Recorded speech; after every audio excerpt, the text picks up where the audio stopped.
trazer para vocês o que eu considero talvez o principal erro quando a gente fala de gestão em consultório odontopediátrico, né?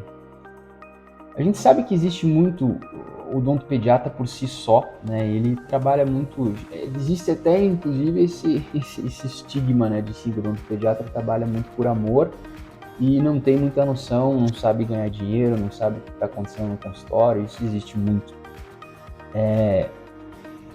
E assim, a gente tem que quebrar primeiro esse paradigma, né, obviamente, mas existe um quê de verdade nesse ponto, assim, principalmente pelos colegas que eu acabo conversando, que às vezes se pergunta algumas questões muito simples que às vezes teriam que estar na ponta da língua, né, desse profissional, e às vezes ele não sabe o que está acontecendo.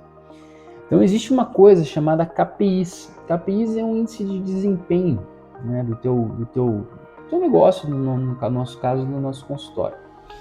Então, se você não tem esses KPIs, esses índices de desempenho muito bem prontos, mapeados, né, no teu consultório, você não sabe para onde você está indo, você não sabe qual que é o teu ponto forte, você não sabe qual que é o teu ponto fraco, você não sabe onde você errou e você tem que consertar, você não sabe onde você acertou e você tem que colocar suas forças nisso.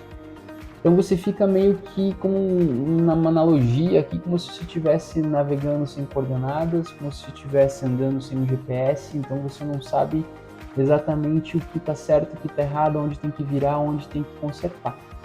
Então, eu considero assim, é claro que a gente fala de gestão, né, é um universo, mas assim, você não saber esses índices de desempenho, eu acho que seria talvez o principal erro de gestão de um consultório odontopediátrico, tá?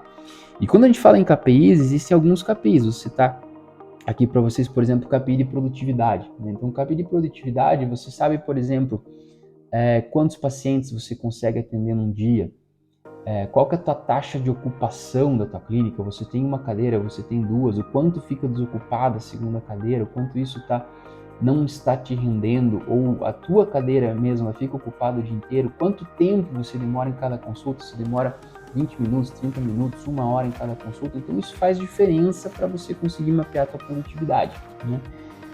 Outro KPI, por exemplo, KPI de eficiência, né? KPI de eficiência é assim, ó, qual que é a tua taxa de agendamento no teu consultório?